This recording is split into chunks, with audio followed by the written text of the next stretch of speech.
June 27th, 1944, 3 weeks after D-Day. A Sherman tank commander named Lieutenant Robert Becker sits inside his M4A1, radio headset pressed against his ears, listening to nothing but static and distant explosions. His tank is stopped at the entrance to a narrow dirt lane somewhere in the Norman countryside, 20 yards from a wall of vegetation so thick it looks like someone built a fortress out of trees and brambles. Behind that green wall could be absolutely nothing, or it could be a Panther tank with an 88mm gun pointed directly at his hull. Becker has no way to know which. His periscope shows him leaves and branches and more leaves, a wall of botanical opacity that makes a mile of visibility feel like 5 feet of blindness. The hedgerow, the locals call it. The Americans had other names for it by late June, most of them unprintable. This wasn't what anyone expected France to look like.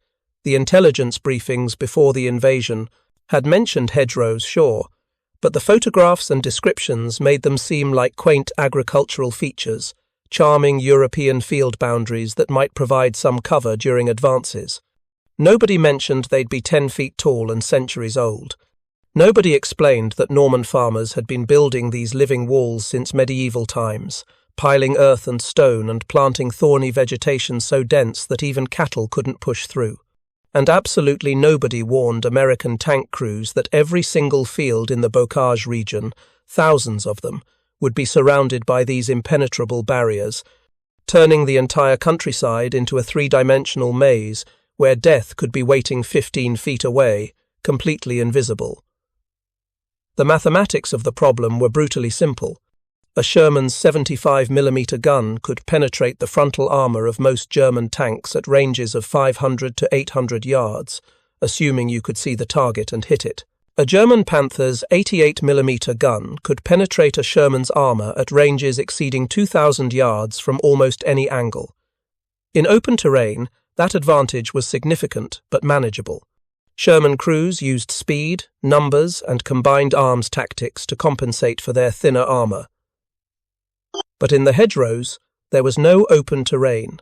There were narrow lanes between vegetative walls, sharp corners every 100 yards, and engagement ranges that collapsed from hundreds of yards to dozens. In that environment, the first tank to shoot usually won, because there wasn't time or space for tactical maneuvering, and the Panthers were winning. A lot. If you're enjoying this deep dive into the story, hit the subscribe button and let us know in the comments from where in the world you are watching from today. By late June 1944, Sherman losses in the Bocage were approaching catastrophic levels. The 1st Infantry Division reported that during the first 3 weeks after the breakout from the beaches, they'd lost more tanks to German ambush in the hedgerows than they'd lost during the actual D-Day landing operations.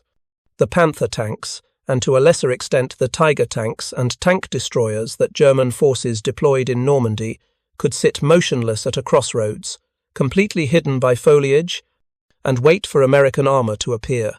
The Sherman would push through a gap in the hedgerow, exposing its thin side armor for the 3 or 4 seconds it took to navigate the opening, and German gunners would fire at point-blank range. The Sherman would brew up, military slang for catching fire, often with its entire crew still inside. The German tank would reverse back down the lane, relocate to another ambush position, and repeat the process an hour later. The Americans called it murder alley fighting, and it was destroying armoured units faster than replacement tanks could arrive from England. 1st Armoured Division Commander General Maurice Rose submitted a report to 12th Army Group headquarters on June 25th, warning that if current loss rates continued, his division would be combat ineffective within 2 weeks.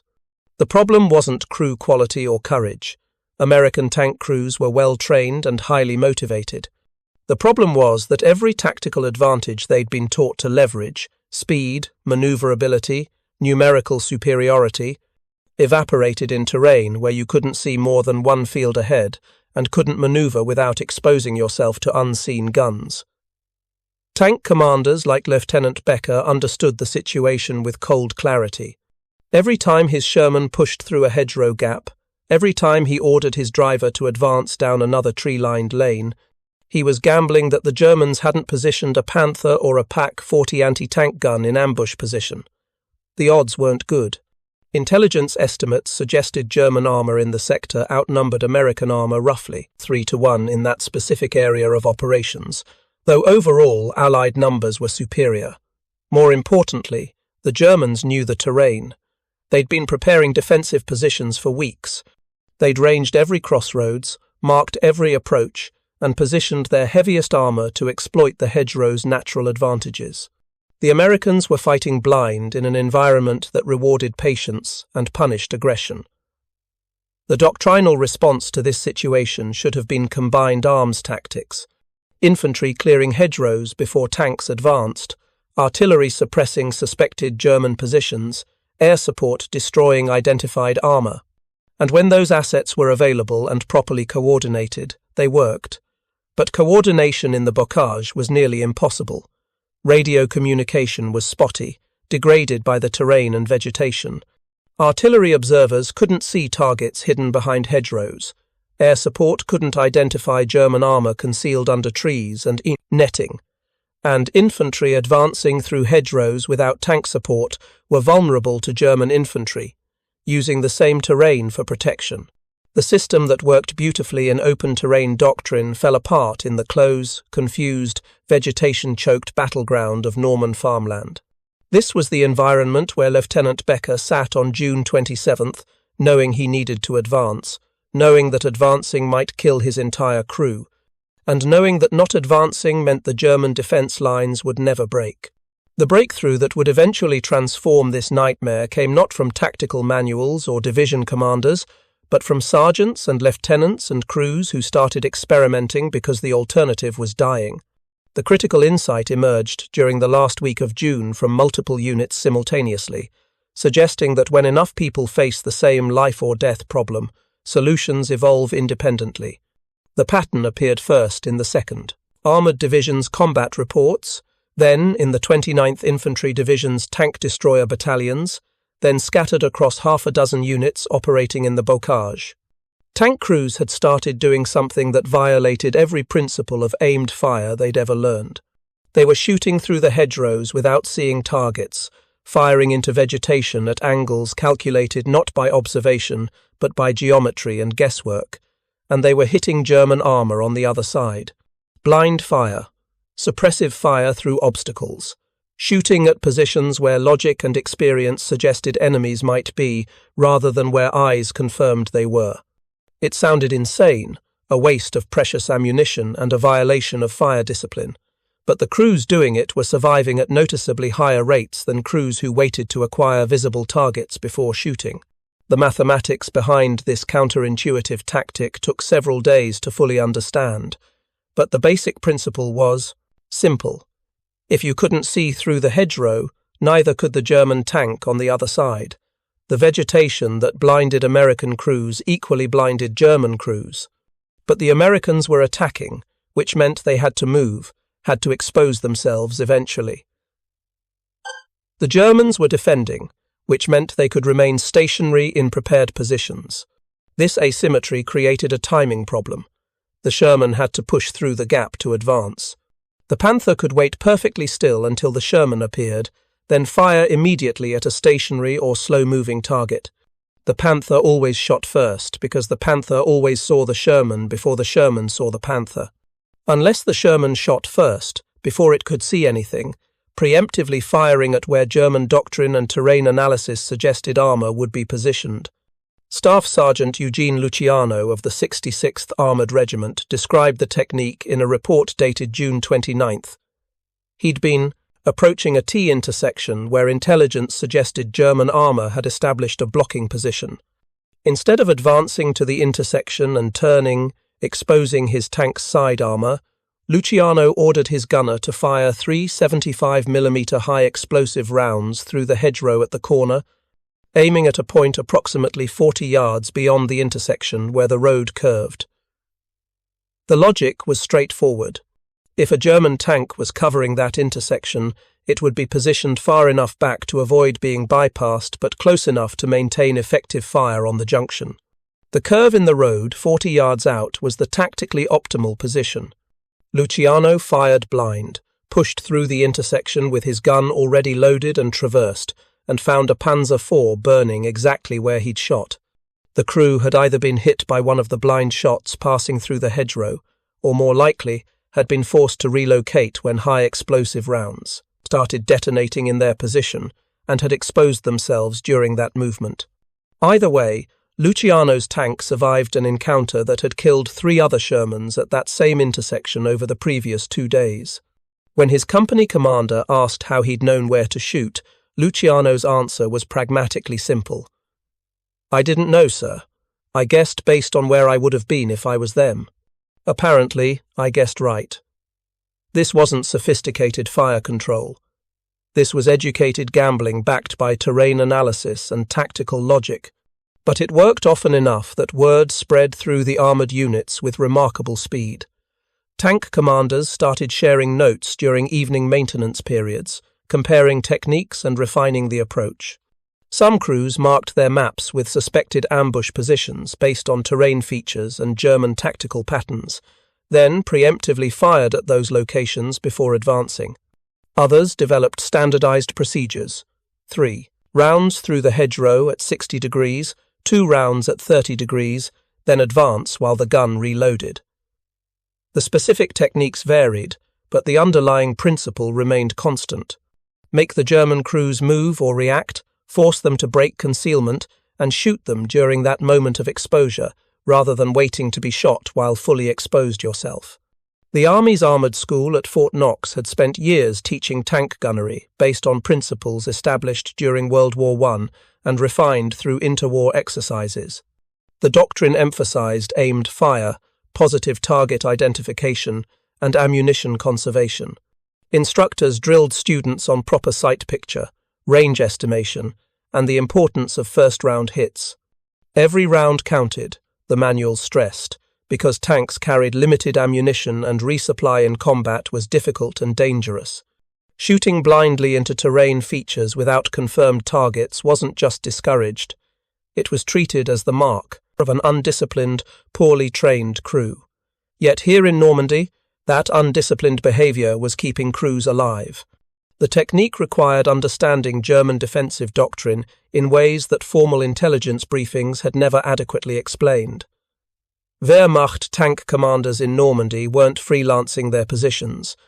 They followed established patterns based on years of combat experience across North Africa, the Eastern Front, and Italy. German armour positioned itself to maximize fields of fire while minimizing exposure. At intersections, that meant sitting back from the junction itself, usually positioned to cover multiple approach routes simultaneously. Along straight sections of lane, Panthers would be placed at curves where they could see approaching targets, but where their own silhouettes were broken up by vegetation and shadow. At choke points, German tanks positioned themselves hull down when possible, showing only their turrets and guns while keeping their vulnerable hulls behind earth or vegetation. American tank commanders who survived multiple engagements started recognizing these patterns. A T-intersection with good sight lines down both arms would almost certainly have German armour covering it from a position offset from the actual junction. A straight lane that extended for more than 200 yards probably had a German tank or anti-tank gun, positioned at whichever end offered better cover and escape routes. Farmhouses near crossroads were suspect, not because Germans positioned armour inside buildings, that was rare, but because they'd position armour adjacent to buildings, using the structures to break up their visual profile while maintaining clear shots at the roads. This pattern recognition became survival knowledge, passed crew to crew, tank to tank, unit to unit, through informal networks that operated faster than official channels. Lieutenant Colonel Wilson D. Coleman, commanding the 32nd Armour Regiment, recognized by early DIFCOL, July, that his subordinate commanders were developing effective counter-tactics through trial and error. Rather than squashing these unauthorized innovations, Coleman did something unusual for a military officer in 1944. He systematically documented what was working, analyzed why it worked, and began teaching it as unofficial doctrine to newly arrived crews. His approach was pragmatic rather than theoretical. Coleman would take replacement tank commanders to recent battle sites, show them destroyed German vehicles, and explain exactly how the American crews had positioned themselves, where they'd fired, and why those specific positions and fire angles had succeeded. He treated battlefield geometry like physics problems, drawing diagrams in the dirt showing angles of fire, likely enemy positions, and optimal American responses. One particular briefing on July 2nd became legendary within the regiment. Coleman gathered his company commanders near a destroyed Panther tank that had been knocked out the previous day. The Panther sat at a curve in a lane, positioned exactly where German doctrine suggested it should be for optimal defensive fire. But the kill shot had come through the hedgerow from an angle that meant the Sherman had never actually seen the Panther before firing.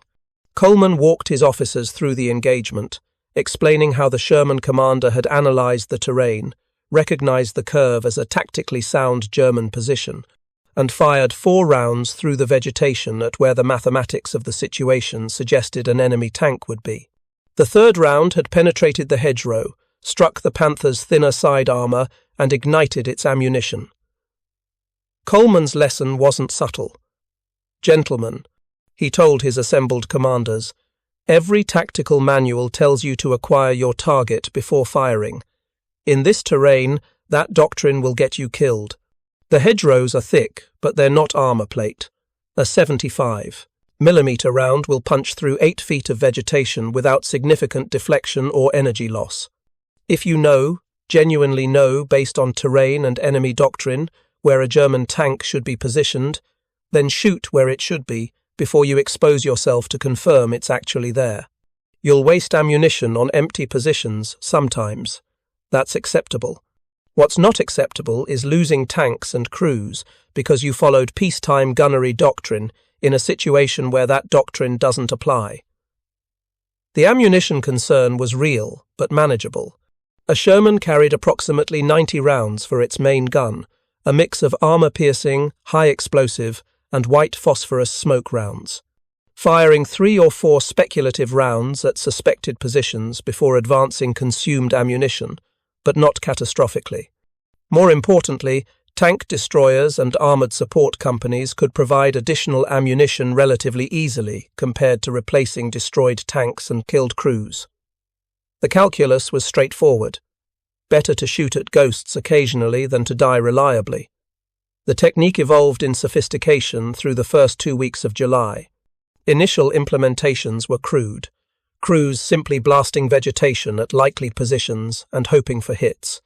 But as more engagements were analysed and more crews survived to share their experiences, patterns emerged about which firing angles and which positions yielded results. Crews learned that shooting at ground level through hedgerows was less effective than elevating the gun slightly. The roots and lower portions of hedgerows contained more earth and stone, denser material that could deflect shells or absorb energy. But the upper portions, 8 to 10 feet up, were primarily vegetation that rounds penetrated cleanly. A shell fired through the upper hedge at a slight downward angle would retain most of its energy and strike targets on the other side with lethal effect. Sergeant Curtis G. Cullen's innovation arrived on July 8th, though it addressed a related problem. Cullen, a tanker with the 2nd Armoured Division, had been watching combat engineers use Bangalore torpedoes to blast gaps through hedgerows for infantry advances. The explosives worked, but they were slow, dangerous to emplace, and announced American intentions to any Germans in the area. Cullen wondered if a Sherman could simply push through hedgerows rather than going around them through gaps. The problem was that when a Sherman's nose hit a hedgerow, the tank would climb the earthen berm at the base, exposing its thin belly armour to any German weapons covering that field. The Sherman would essentially present itself as a target, tilted upward, vulnerable, and unable to depress its gun to return fire. Cullen's solution was elegantly simple. He welded steel prongs, cut from German beach obstacles and scavenged from the invasion beaches, onto the front of his Sherman's hull. The prongs, which became known as the Cullen device or rhinoceros horns, acted like tusks, digging into the hedgerow's base and allowing the Sherman to push through while keeping its hull level. Instead of climbing over the berm, the tank shoved through it, maintaining its fighting position and emerging into the next field with its gun already level and ready to fire. Combined with the blind fire technique, this created a devastating tactical sequence. The Sherman would fire several rounds through the hedgerow at calculated positions, then charge through using the Cullen device, emerging into the field with its gun loaded and the crew already scanning for targets that might have survived the preliminary bombardment. The Cullen device spread through American armored units with remarkable speed. Maintenance crews could fabricate and install the prongs in a few hours, using scavenged steel. General Omar Bradley, commanding 1st Army, saw the device demonstrated on July 14th and immediately ordered its adoption across all armored units. Within 10 days, hundreds of Shermans in Normandy had been modified. The combination of Rhine horns for mobility and blind fire tactics for suppression transformed Sherman crews from victims of the terrain into masters of it. What had been a killing ground for American armor became significantly more balanced, though still dangerous, battlefield. The German response to these American innovations revealed both the strengths and limitations of Wehrmacht tactical flexibility. Junior German commanders recognized that American tactics had changed and attempted local adaptations. Some Panther crews started repositioning more frequently, refusing to stay in the textbook positions that American gunners were now targeting preemptively. Other German units increased their use of infantry screens, positioning Panzerfaust-equipped soldiers in hedgerows to ambush American tanks before they could employ blind fire techniques. These countermeasures were locally effective, but never systematic. The German command structure in Normandy was collapsing under Allied pressure, fuel shortages were limiting German mobility, and coordination between armor and infantry was breaking down. Individual German crews and units fought skillfully, but they fought as isolated elements rather than as a coherent defensive system. American after-action reports from mid-July show a measurable shift in engagement outcomes. The 29th Infantry Division's attached tank battalion recorded that in the last 2 weeks of June, they'd lost 18 Shermans with only 9 confirmed German armor kills, a negative exchange ratio. In the last 2 weeks of July, after implementing blind fire tactics and Cullen devices, the same battalion lost 7 Shermans while destroying 23 German tanks and assault guns, better than a 3-to-1 positive ratio. Similar improvements appeared across multiple units. The hedgerows hadn't become less dangerous, German Panthers hadn't become less lethal, but American crews had learned to fight in ways that negated many of the defenders' advantages. If you find this story engaging, please take a moment to subscribe and enable notifications. It helps us continue producing in-depth content like this. The psychological transformation was as significant as the tactical one. In late June, Sherman crews approached every hedgerow gap with sick dread, knowing they might die in the next 30 seconds, and having no control over that outcome. By late July, crews approached the same gaps with confidence, not because the danger had disappeared, but because they had a methodology for managing it. They analyzed terrain, calculated likely enemy positions, fired preliminary bombardments, and then advanced decisively. The outcome was still uncertain, combat always is, but uncertainty with a plan feels dramatically different from uncertainty without one. Crews who'd felt like victims became hunters, still vulnerable but no longer helpless. Battle of Saint-Lô, which began on July 11th and continued through July 20th, provided the major test of whether these new tactics could function during large-scale armoured operations. Saint-Lô sat at a critical road junction in the bocage, and German forces had established formidable defences in depth. The approaches to the city ran through miles of hedgerow country, every field a potential ambush site. American planners knew that taking Saint-Lô required pushing armoured formations through this nightmare terrain against prepared German positions, including Panther tanks, tank destroyers, and extensive anti-tank gun emplacements. The 3rd Armoured Division spearheaded the main armoured thrust towards Saint-Lô, starting on July 13th. Major General Leroy Watson, commanding the division, had fully embraced the blind fire doctrine and ensured his tank commanders understood both the techniques and the underlying reasoning. Watson's pre-battle briefing was characteristically direct. "We're going to shoot first and look later. We're going to blow holes through hedgerows and push through them. We're going to make the Germans react to us instead of sitting in ambush. This will be expensive. Some of you won't come back, but more of you will survive fighting this way than fighting the way we fought 3 weeks ago.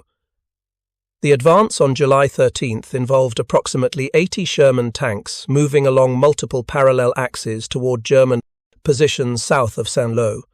The engagement began at dawn, and within the first hour, the difference between old tactics and new tactics became evident. Lead elements approaching defended crossroads didn't slow down to reconnoitre. They fired multiple rounds through the hedgerows at calculated positions, then charged through using their Kulin devices while still shooting. German crews who'd positioned themselves for ambushes found themselves under fire before they could acquire targets. Panthers that might have destroyed 2 or 3 Shermans apiece in June were forced to displace or be destroyed before firing a shot. Some German tanks successfully ambushed American armour. The Panthers were still formidable weapons in skilled hands, but the consistent pattern of German ambush followed by American destruction had been broken. Staff Sergeant Donald Evans commanded a Sherman in the 3rd Armoured Division's lead company during the Saint-Lô attack. His tank approached a particularly nasty section of terrain, a narrow lane that ran straight for nearly 300 yards before turning sharply left. German doctrine and common sense suggested enemy armour would be positioned at the curve to ambush anyone advancing down that lane. Evans ordered his gunner to fire 6 rounds, 3 high explosive and 3 armour-piercing, at the hedgerow where the curve occurred, spacing the shots across an 80-yard frontage. The rounds detonated in vegetation and earth with no visible effect. Evans then ordered his driver to advance at full speed down the lane, while his loader worked frantically to reload. As the Sherman charged around the curve, Evans saw a Panther tank approximately 40 yards away, already traversing its turret toward his Sherman. But the Panther's movement was sluggish, damaged. One of the blind shots had struck the turret ring, not penetrating but jamming the traverse mechanism. The Panther crew was trying to manually traverse their 88mm gun into position, but they were too slow. Evans's gunner, who'd reloaded during the charge, put an armour-piercing round through the Panther's front plate at point-blank range. The German tank erupted in flames. Evans's engagement, recorded in his after-action report filed on July 14th, exemplified how the new tactics functioned under optimal conditions. The blind fire hadn't destroyed the Panther outright, but it had damaged the vehicle and forced the crew into a reactive posture. The aggressive advance using the Kulin device had closed the range before the Panther could properly respond. The combination of suppression, mobility, and aggression had reversed the tactical dynamic. The Sherman had become the ambush predator, and the Panther had become reactive prey. This reversal didn't happen in every engagement. German armour still scored kills throughout the Saint-Lô battle, but it happened often enough to shift overall outcomes significantly.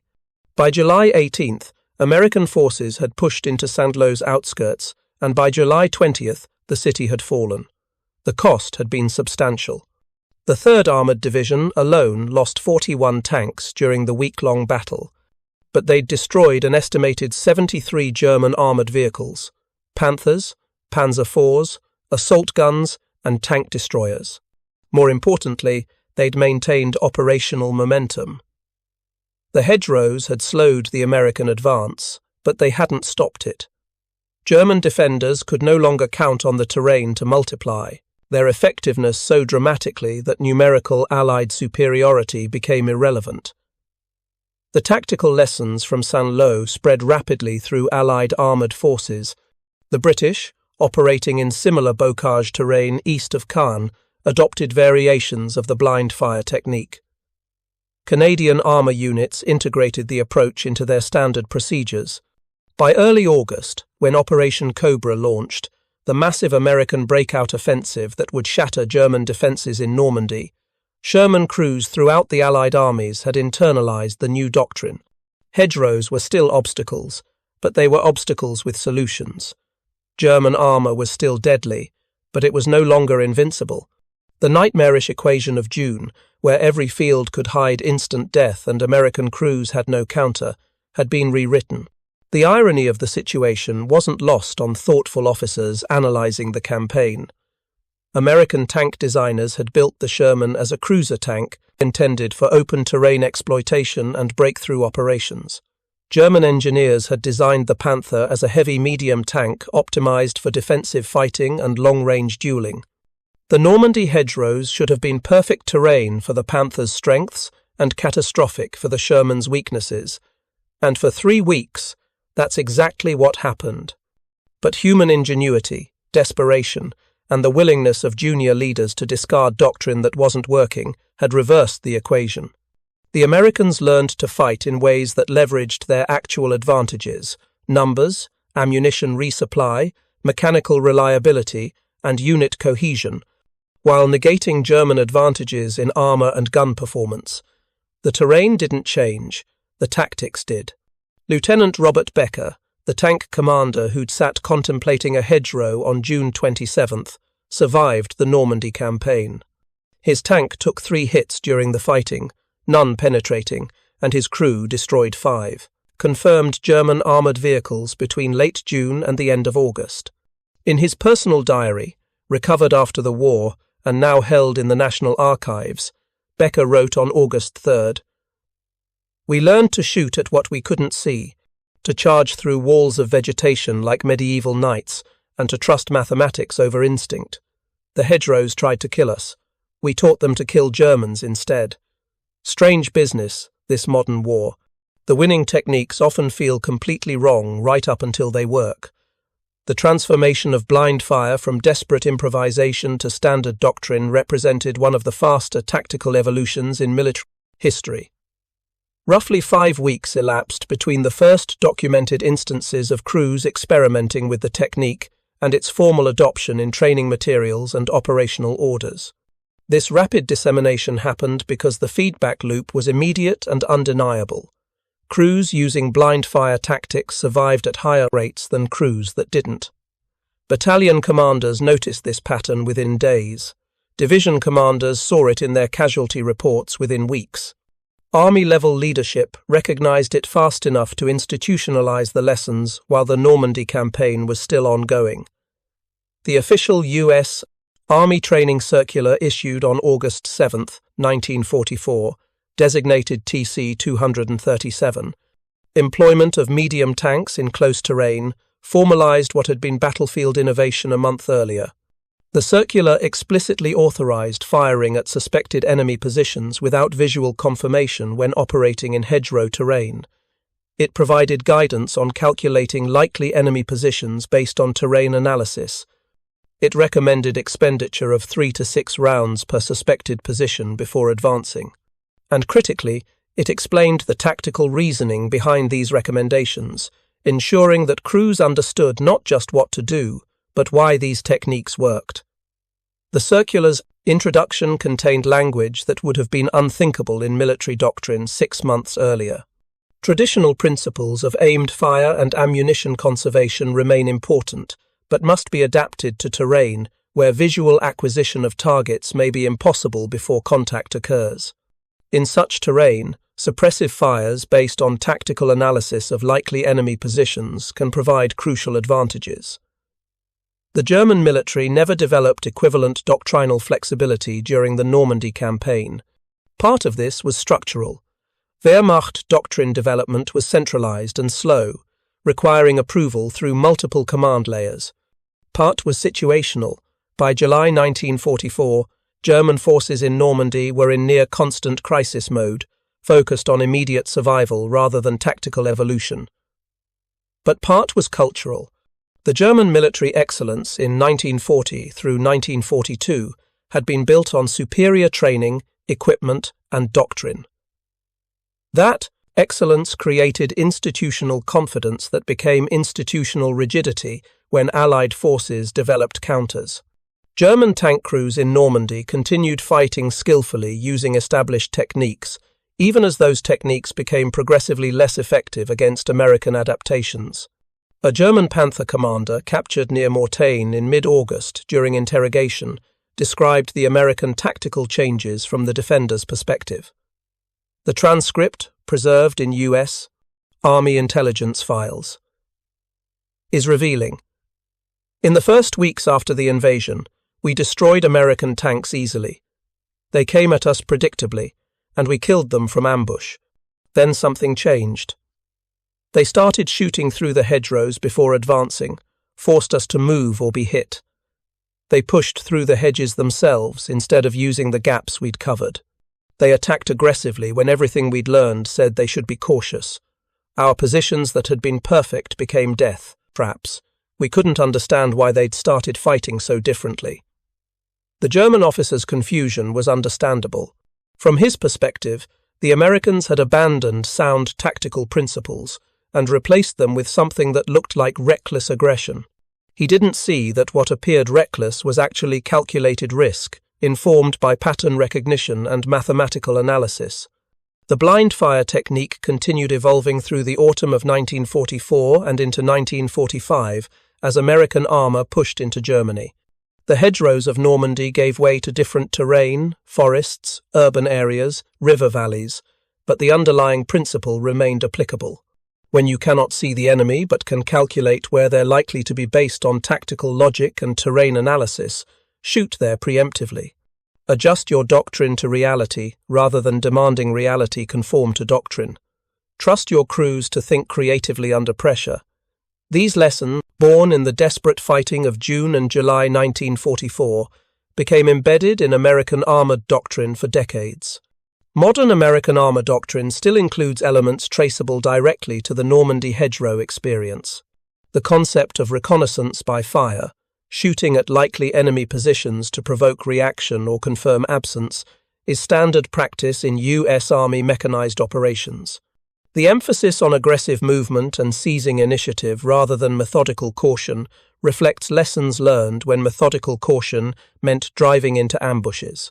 The doctrinal acceptance that ammunition expenditure is preferable to personnel losses acknowledges the calculus that Sherman crews figured out in July 1944. Contemporary M1 Abrams tank crews operating in complex terrain are taught to think like those Sherman commanders, analyzing where enemy anti-tank systems would optimally position themselves and engaging those positions before they can engage you. The technological sophistication has increased dramatically. Modern tanks carry thermal sights that can see through vegetation and darkness. They have laser rangefinders that provide instant accurate distances. They have ballistic computers that calculate firing solutions automatically. They have armor that can withstand hits that would have obliterated a Sherman. But the fundamental tactical problem remains identical. When terrain or conditions prevent visual acquisition of threats, you must decide whether to advance cautiously and potentially be ambushed, or to suppress likely threat positions preemptively and advance aggressively. The Sherman crews in Normandy chose aggression, informed by analysis. That choice, refined and validated through combat, remains doctrine 80 years later. The casualty statistics tell the story with numerical clarity. In the 3 weeks following D-Day, June 6th through June 26th, American armored units in Normandy suffered tank losses, averaging approximately 8.3 vehicles per 1,000 vehicle days of operation. That's a technical measurement meaning for every 1,000 tanks in the field for one day, 8.3 were destroyed or damaged beyond repair. By late July, after blind fire tactics and Kulin devices had been widely adopted, that rate had dropped to approximately 4.1 vehicles per 1,000 vehicle days. The loss rate had been cut in half. Simultaneously, the kill ratio against German armor improved from roughly 1-to-1 in late June to better than 2-to-1 by late July. American tanks were dying less frequently and killing German tanks more frequently. The hedgerows hadn't become less dangerous. American tactics had become more effective. Individual crew survival rates showed even more dramatic improvement. Tank crews that bailed out of destroyed vehicles faced significant risk from enemy fire, explosions, and environmental hazards. In late June, approximately 38% of crew members from destroyed Shermans were killed or critically wounded. By late July, that percentage had dropped to 23%. Multiple factors contributed to this improvement: better escape training, improved suppression of German positions, faster medical evacuation, but the primary factor was fewer tanks being destroyed in the first place. Crews employing blind fire tactics were less likely to be ambushed, which meant they were less likely to take the catastrophic first-round penetrating hits that caused the highest casualty rates. The long-term impact on crew morale and effectiveness was profound. Soldiers who feel helpless, who believe they're being sacrificed in situations where they have no agency or control, develop psychological trauma rapidly. Soldiers who feel they have tools and techniques that improve their odds of survival, even in objectively dangerous situations, maintain combat effectiveness much longer. Sherman crews in early July described feeling doomed every time they approached a hedgerow. The same crews in early August described feeling cautious but confident. The objective danger hadn't disappeared. Combat in Normandy remained lethal through the campaign's end, but subjective experience had transformed from helplessness to competence. That psychological shift translated directly into tactical performance. Thank you for watching. For more detailed historical breakdowns, check out the other videos on your screen now and don't forget to subscribe.